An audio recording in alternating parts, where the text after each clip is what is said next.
As leaders, we talk about the importance of change management, diversity, inclusion, equity, connection leadership, relationship building, networking. These are all huge topics of this very show. And all those actions and intentions that make the workplace culture healthy and vibrant are super important. But it all can't work if you don't have one ingredient. Just one: trust. You can work towards all those things I mentioned, but without trust, it won't get very far. And to build that trust, there's one skill that you have to have above all others to be very good at it: communication. So you can understand how important today's topic is.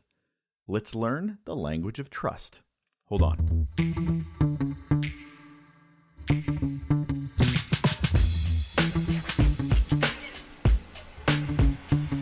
I'm Russel Lolliker, and this is Relationships at Work, the emerging leader's guide to creating a workplace we love.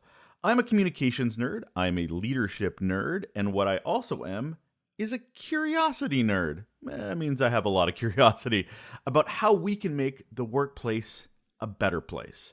And this podcast, it's an amazing place to start.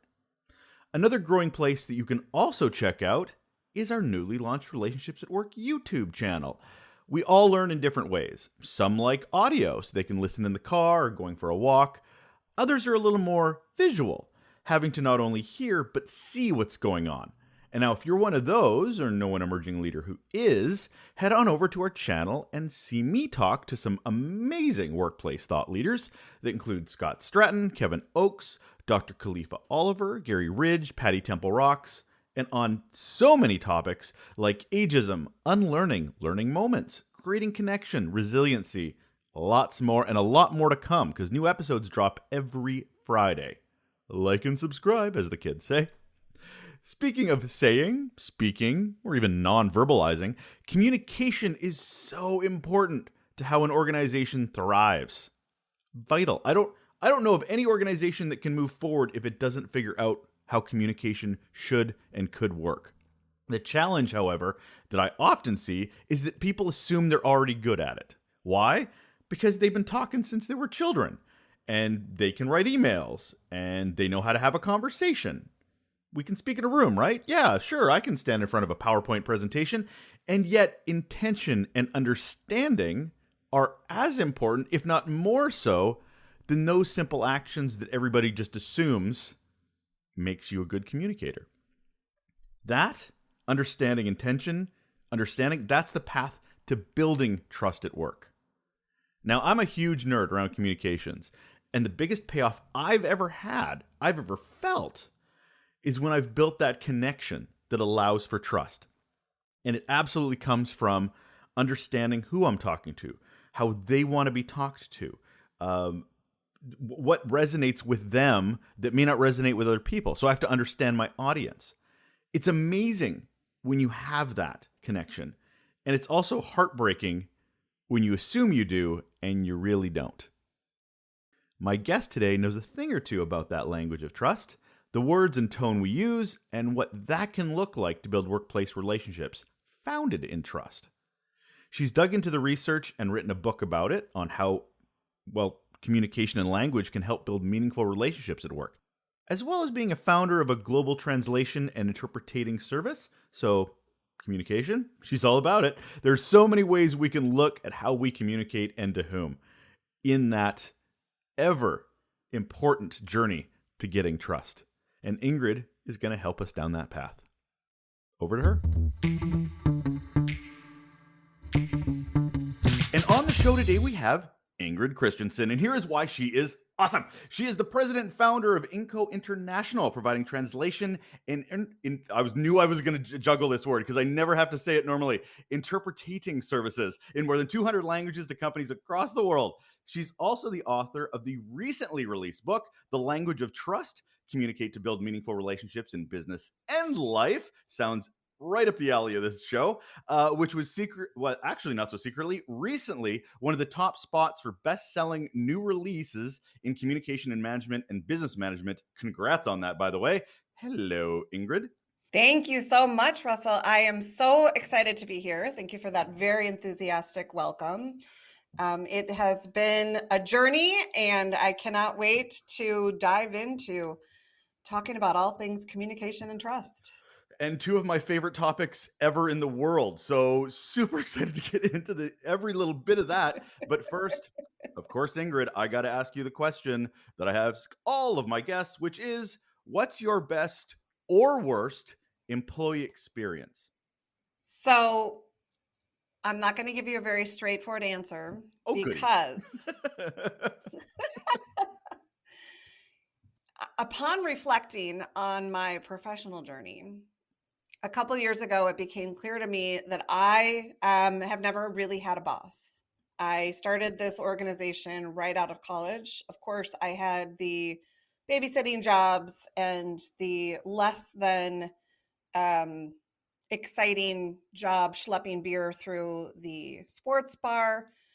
Moved away from that as quickly as possible. So, my experience with bosses is very limited, Hmm. which I think has either made me a better or a worse boss, right? I guess it depends who you ask. But my philosophy in working with my employees, now I have a team of about 20 employees in 6 different countries, is to treat people the way I want to be treated. Sure. And do I have a lot of crappy stories about people being people? Yeah, because I think at the end of the day, people are people and they're going to do people things. And people things can sometimes be really messy and sometimes can come off as mean and hurtful and full of distrust and all the other nasty things that we don't want. But my philosophy again has just been, let's just treat people the way I want to be treated, and I think that they want to be treated. So that's a real roundabout answer to your question, and I think you were looking for something a little bit more funny, but that's Not what I necessarily got. funny, but yeah, no, and I understand that it's a funny journey I've had with that question because usually I'll get either one or two responses. It'll either be that traumatic experience they had in their teens that they've been holding on to for the last 2 decades that has just molded them, or they're an entrepreneur and it was that one bad experience that made them an entrepreneur. There's like, I'm never doing this again. Hmm. So those Yeah, tend to be the most frequent ones. Good stories are not always as top of mind. It happens, but just not as yeah, often. yeah, Fair. yeah, So let's get into yeah, it. yeah. Trust, communication, my two loves, because you can't have a good relationship at work without either one of them. So, No. why is trust so important in the workplace, Ingrid? Well, here's the brutal fact is that we are in the middle of a trust crisis, right? I think nobody in with their eyes open, paying half attention to the world would say otherwise. We're faced with crises left and right. We're faced with all sorts of information, most of which we don't know if it's true or not. If we can trust it, we don't know where to go to find information that we trust. People are seemingly out to get one another, and it's just kind of a hell in a handbasket situation.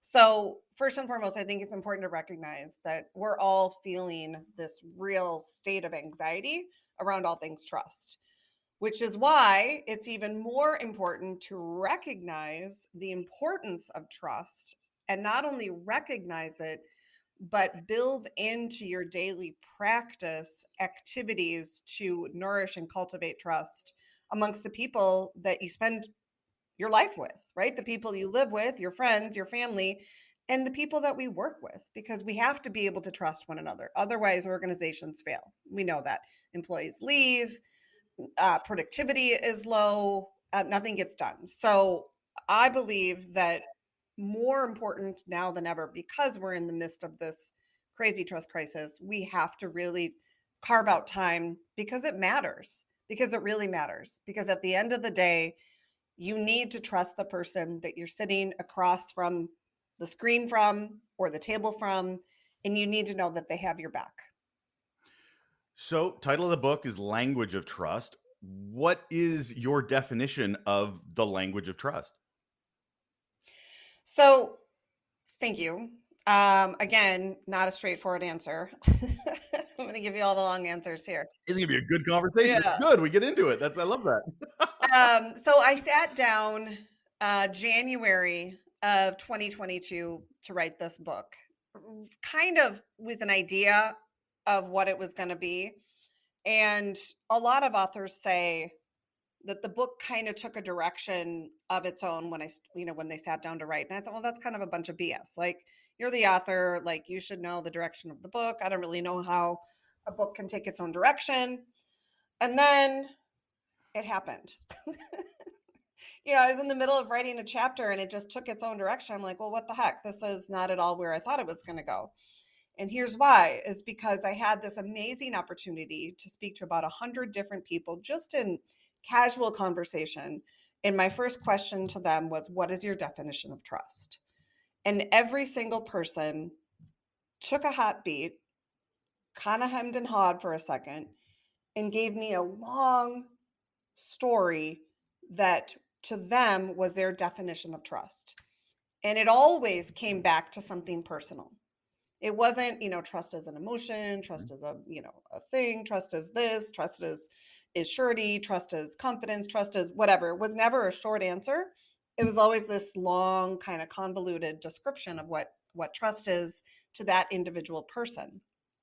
So I recognize that trust is probably one of the most complex emotions, nouns, verbs that we rely on so much every single day.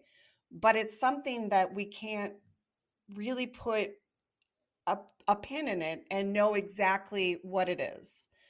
So, what is the language of trust? For me, the language of trust is the evolution of trust-based communication to improve relationships with people that matter in your life. That leads me to the question is, what's trust-based communication? That just a little bit, having that language of communication where the intent, is it about the intent of building trust in your words and your actions? I think it starts with the intent, but I think before the intent, it starts with listening. I think trust-based communication, you have to listen first to really be able to communicate what the other person is saying. And we're all super busy and we're pulled in a million different directions every minute of every day. But trust, just like everything else that matters, takes time. So you got to listen first to communicate.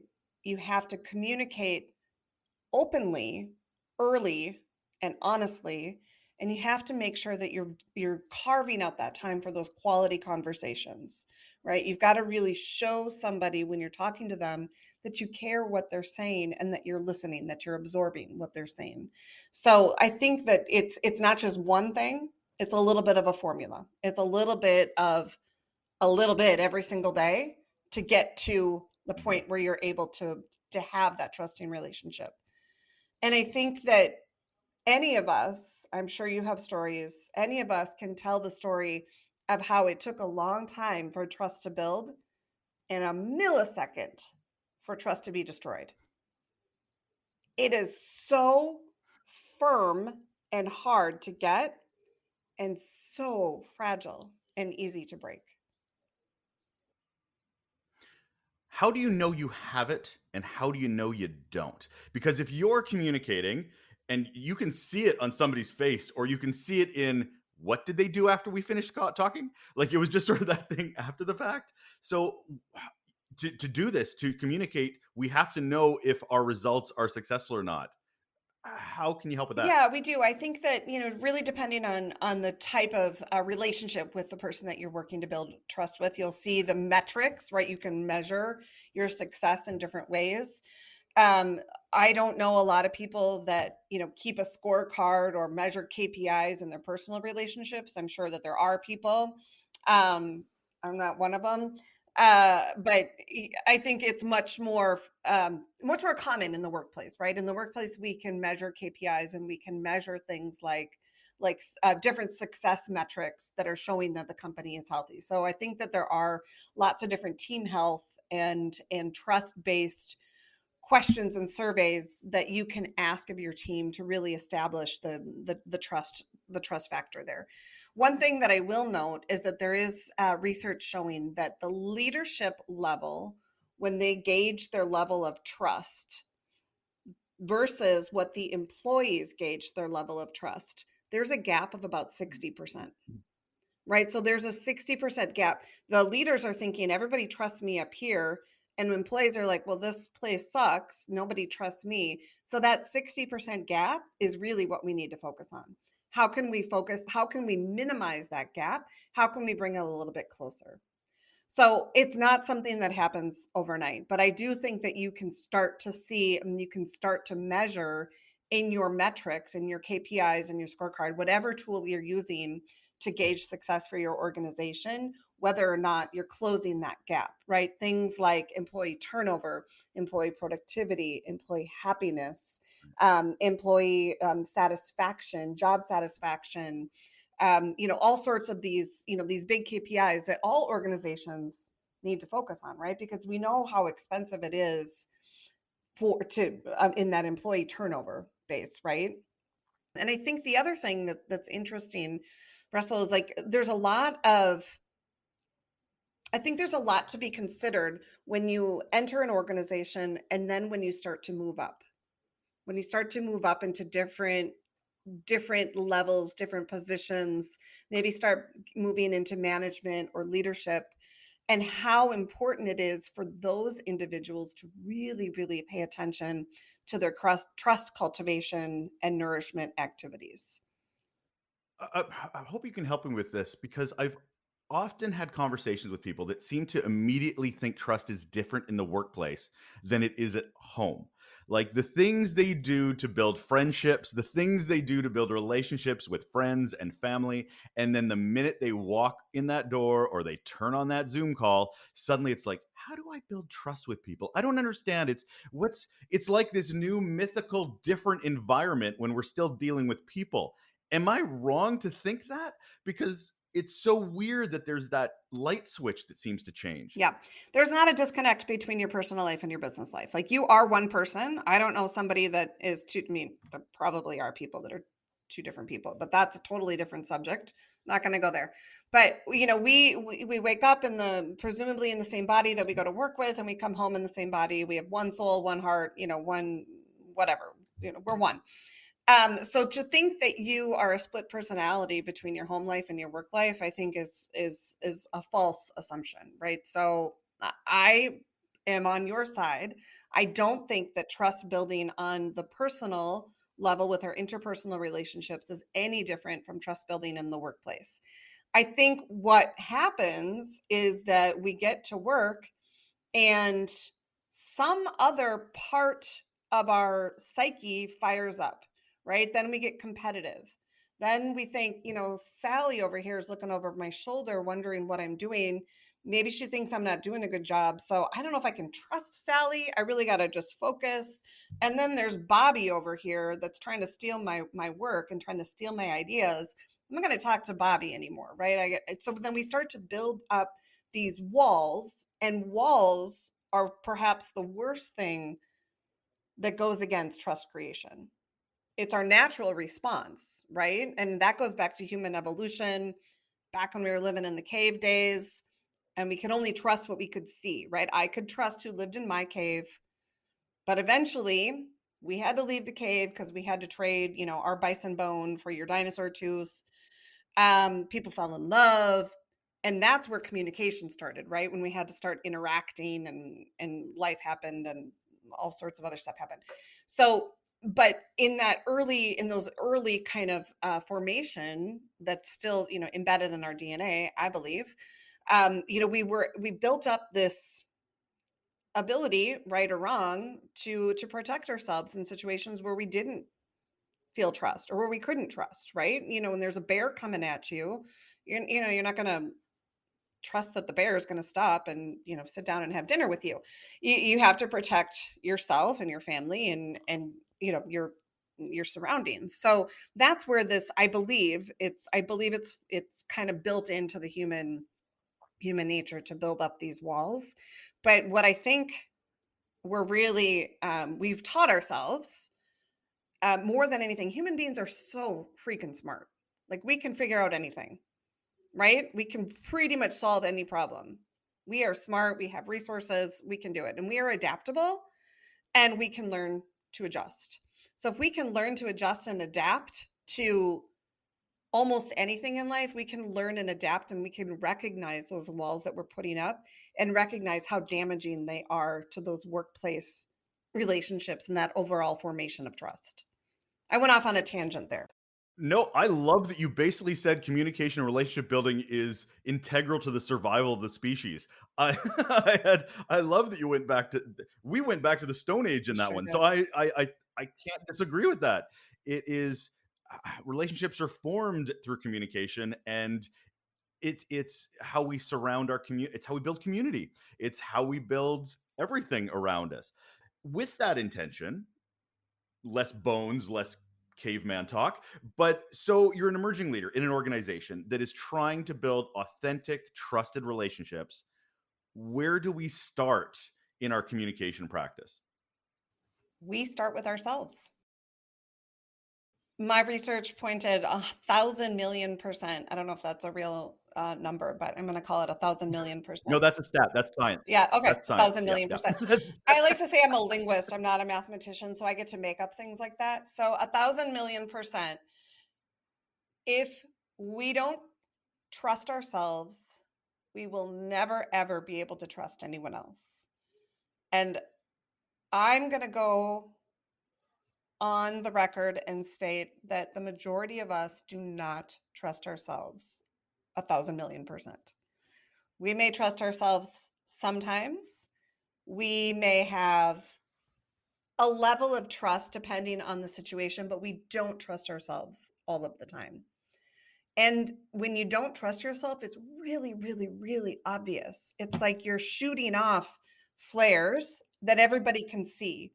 You think that you're protecting yourself. We think that we're doing ourselves a service, but we're not. We're only damaging the relationships that we have with the people around us. So I think and isn't that how most things are in life? Unfortunately, it always comes back to us. Like we're the ones that have to do the hard work. We're the ones that have to lean in. We're the ones that have to learn and become vulnerable and do all the things that we don't want to do. But we have to turn it inside and learn how to trust ourselves in order to trust other people. No, I know that that sounds a little floofy and a little, highfalutin. And it's like, I got this promotion. I'm new in this job. Now you want me to focus on myself. And I do. I do want people to focus on themselves because when they trust themselves, they trust the ideas that they come up with. They trust that they can be open and honest and vulnerable. Because as you move up in a leadership level in any organization, you're going to have to take those walls down, and people are going to have to trust you in the good times and the bad times. And the only way that you're going to be able to prove that you're a trustworthy person is by proving that you trust yourself. So that brings me to a point where the pandemic recently. Mm. If there's anything that showed how leadership is either going to step up or not step up, it is in a moment of crisis. Mhm. How did you see that go when it came to communication? Well, the pandemic is nothing that anyone of us, this pandemic is nothing that anyone alive has ever seen, right? I know that there's been other crises in the world, but with the information and technology that we have, a global pandemic on that level is something that, we've never lived through. And I knock on wood, I pray that we never live through that again. So I don't think that people knew what to do. And they certainly either they sat down and they thought through it and figured out a way how they were going to lead through it, or they just froze up, right? So it's a little bit of that flight freeze situation. Am I going to freeze up? Am I going to just guard everything I have, this resource guarding, and act like a non-democratic leader in an organization? Am I just going to be a top down, like I'm just going to tell you what it is? Or am I going to sit back and am I going to listen? Am I going to take in the information? Am I going to trust myself to be a little bit vulnerable and a little bit uncomfortable to say to my team, listen, I don't know how we're going to get through this either, but we're going to get through it together. I think people want leaders that are vulnerable, people that leaders that show their personality, leaders that aren't afraid to show a little bit of emotion. Do we want a strong leader that's going to say, I've got a plan, I'm going to get us there? Yes, of course. Of course we do. That's the role of the leader. The role of the leader is to show up when nobody else wants to show up. It's a privilege to be a leader, but we chose to be leaders. Nobody said you have to be the president of this organization or you have to be the manager of this department. We accepted that role. And with that role comes great responsibility, right? And part of that is really leaning into that deep internal work that we need to do to become better versions of ourselves every single day so that we can become better versions of leaders every single day. Speaking of versions, I want to get into a bit of a comparison game a bit here. Language of trust versus a language of distrust. I always find it's easier to understand something if I understand what it is not, Mhm. or it is the separation of. So can you sort of walk me that path of what it can look like so people either know how to show up or they know what it looks like versus what it doesn't? Language of distrust is, I don't have time to talk to you right now. Language of trust is, yes, I want to welcome a conversation right now, or I can't do it right this minute, but I'm going to put it on my schedule and we're going to sit down and talk about this. Language of distrust is, I've never seen it done that way. That's not going to happen. Language of trust is, that's an interesting perspective. Let's talk about it. Language of distrust is, that person looks different. They talk different. They sound different. They act different. I don't trust them. Language of trust is, I recognize that that individual has some unique traits that I've never seen before. I want to learn about it. I want to talk to that person. I want to listen. I want to lean in. I want to learn. It sounds so the difference I'm hearing is inclusivity versus narcissism is sort of what I'm hearing. Yeah. Yeah. It's let's have a conversation versus I versus we Mhm. we. Mhm. Now the thing with, and I love that you brought up as well as the diversity Mhm. of it as well, and especially being someone who works in translation and a language expert, Mhm. people bring different cultures to the table, different language, different body language. Yes. How does that integrate into the language of trust? Yeah. So my industry, my profession, the last 25 years of my life has been dedicated to the art and science of language services, right? We bring a voice to the voiceless. We are a bridge of communication when there otherwise would be no communication.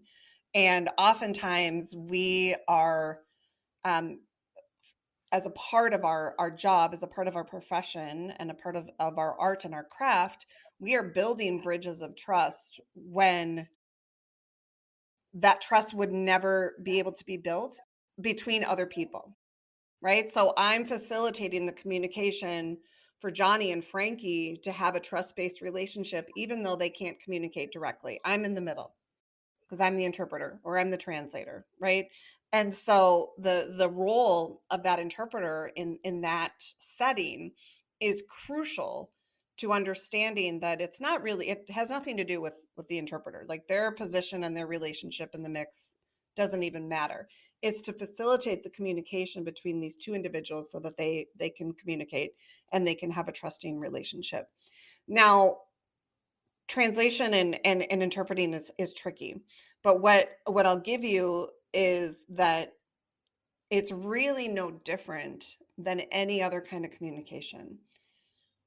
Our job as communicators is to communicate to people in a way that they want to be communicated to, right? When I'm talking to my teenager, I'm talking to him to a very different way than when I'm talking to my employees or my mom or my neighbor, right? I gauge my register, my tone, the content of what I'm speaking about, the way I'm speaking to those people is different because I can tune into how that person wants to be spoken to.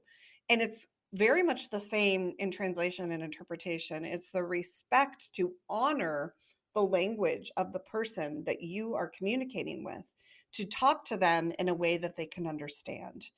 And that's where this beautiful bridge of trust is formatted and creates this trusting relationship between people that would never be able to have a trusting relationship otherwise. It's funny how it comes back to communication 101, which is it's not just what's said, it's how it's received. Yeah. It is every communication involves two different people, not just one talking. That's broadcasting, that's radio. Communication is an understanding of meaning. And when you put a different culture in there, without compassion, empathy, respect, you're never going to give the space for that other person to take the time to understand and interpret what you're trying to say. Mhm. What is the biggest challenge to building that language of trust? Because you talk about a bridge, but sometimes it's a bridge too far for a lot of people. It is. Sometimes Yeah. it's trust. I want to build trust, but you know what? It's too much effort, or I'm just not able to understand. Is there some situations where it is just a bridge too far? I don't think that there are situations where it's a bridge too far. I think that it's a situation based in fear. I think Mm, oftentimes, not oftentimes, I think as humans, we fear that which we don't know. We fear that which is different, looks different, it sounds different, feels different. It's a normal reaction, again, back to the caveman days, to fear that which is unknown, right? That much we know. But again, we also know that we have this incredible innate ability to adapt and to lean in and to learn and to listen. So we know those two things. And if we can bring those two facts to front and center and release and relinquish the fear that we feel around people that look different, sound different, act different, and find a level playing ground. So, yeah, I think sometimes the bridge is massive, maybe a really big bridge, and the bridge may have gaps in it. But I don't think that it's impossible. I do think, and I'm an optimist. I believe that humans are by nature good, right? I believe that we do good things more often than not, and when we don't, there's something else going on. Um, but I do believe that that big, massive bridge can be really scary and can be difficult to cross because our feelings are based in fear. And if we're able to flip the feeling from fear to love, getting a little juicy here, but if we can flip it mm. from fear to love and recognize that the person that is standing across from us, maybe way on the other side of that bridge, is a human being with the same emotions and same heart and same feelings that we have, I think the bridge becomes a little bit shorter. Now, I also know that it takes time. Nobody has time. Trust-based relationships take time. Building a relationship with somebody on a bridge that's so freaking long takes a lot of time. And oftentimes people will be like, that bridge is just too long. I don't have the time to figure it out. So I think that we can recognize that the bridge may be really long, and we can recognize that to narrow the bridge is going to take a really long time. And I think at the same time, we can say, but I honor that individual enough to respect them, to care about the relationship enough to try to shorten the bridge. Um,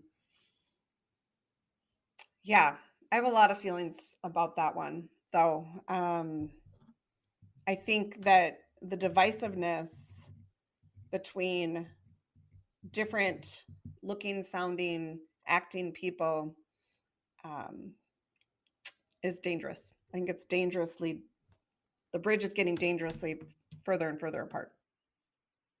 So, how do we set ourselves up for success? You had mentioned earlier about talking about that assessment, about getting to know yourself. I've said on this podcast before, and I'll say it again: self awareness is one of the biggest superpowers you can have in the world. But there has to be practices or things we can do as individuals to set ourselves up for that intentional success of how we're going to communicate, how we're going to show up at work. What do you recommend? I recommend starting by saying hello to people. When you walk into the office, say hello to everybody from, the cleaning staff to the CEO. Just say hello, a smile, and hello goes a long way. Beyond that, I think looking for opportunities to build meaningful relationships and opportunities to have quality conversations, right? It doesn't take too much to maybe there's a cleaning staff individual to say, how was your weekend? You don't have to sit there and chat with them for 5 hours, but building short moments of connection, of human connection and communication into the workplace, I think is really important. I think when I've witnessed really great leaders in their workplace, it's like they tend to know every single person's name, know everything about their life, know about their kids, know about what's going on, right? And I think that that's a sign of a good leader. It's a person that is not afraid to dig in and to have those meaningful conversations and take the time to build those relationships. Now, I understand that it's increasingly more difficult in this remote world because most of us, not most of us, a lot of us are still working remotely.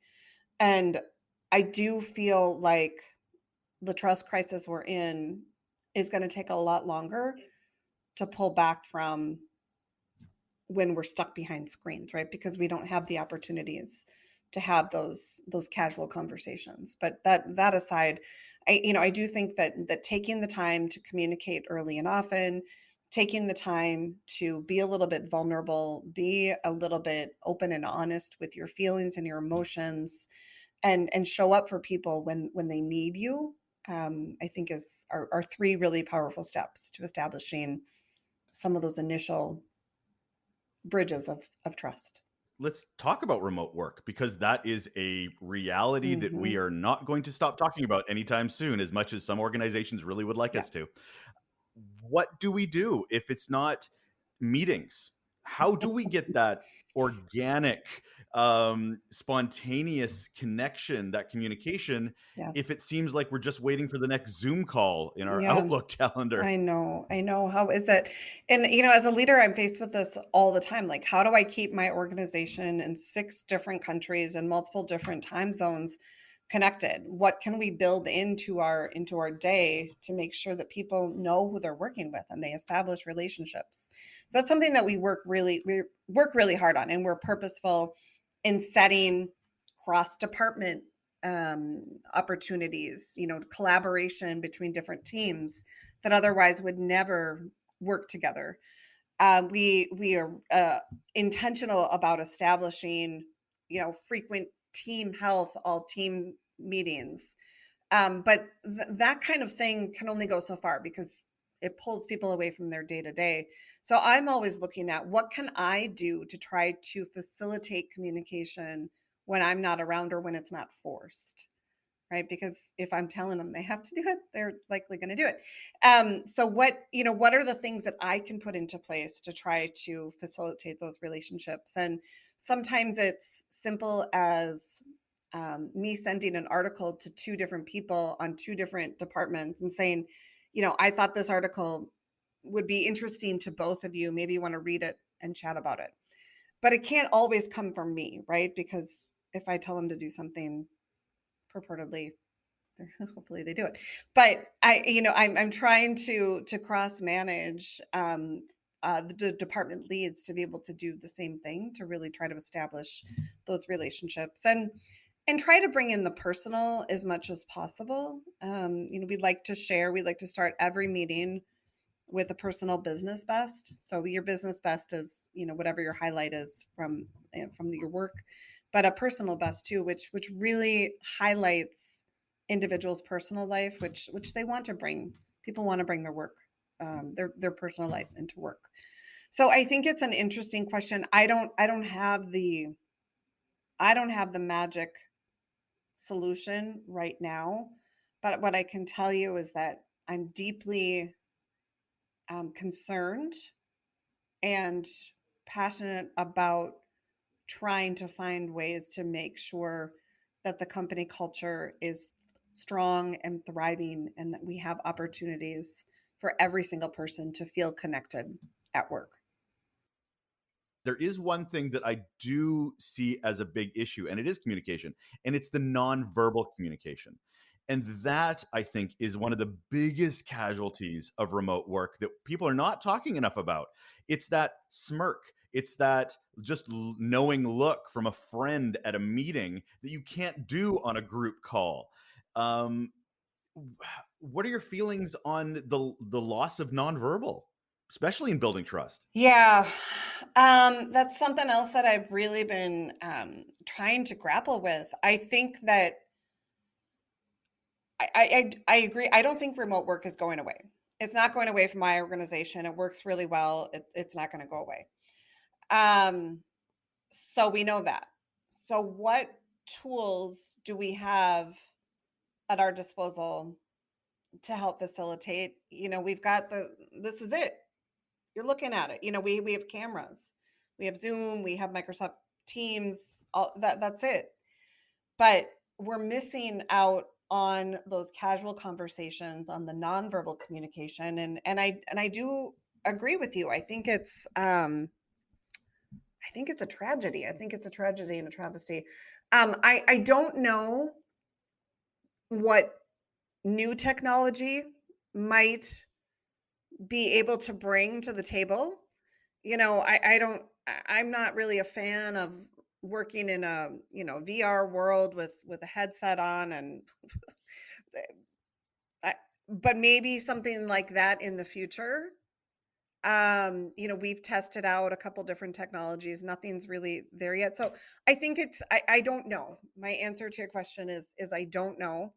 But I agree with you. I think it's something that we need to figure out soon.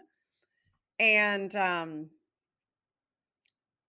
I trust that there's really smart people that are going to figure it out. Maybe somebody listening has some genius idea that they can bring to the table.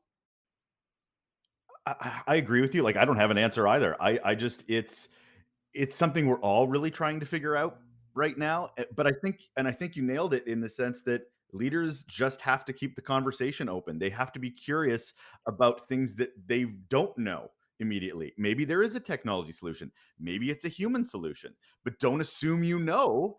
And I think that's leadership, is the curiosity side of that. Yeah, I mean, I think it's our job to use the techniques and the tools that we have. And I do talk about that in the book, that trust is a very full body experience, right? It's what we can hear, what we can see, what we can touch, what we can feel, what we can smell. And now if what we have is a screen and some, earbuds, we're reducing our overall sense reaction to two things, right? Our sight and our hearing. So we're taking away all those really other important senses that have evolved through time, that our physical body relies on to enter into a state of trust. And I don't know how quickly humans can evolve to adapt to that. I don't. That's above and beyond my knowledge level, but it'll be interesting to see what happens. Before I get into the last question, I do want to ask you, what do you believe organizations are getting wrong when it comes to building that language of trust? What is that thing that just keeps being a stumbling block for them to have that aha moment? I think people are afraid of talking about the importance of trust because they feel like it's going to open up a Pandora's box of emotions and feelings and vulnerability. Messy human emotions that people tend to shy away from, especially in the workplace.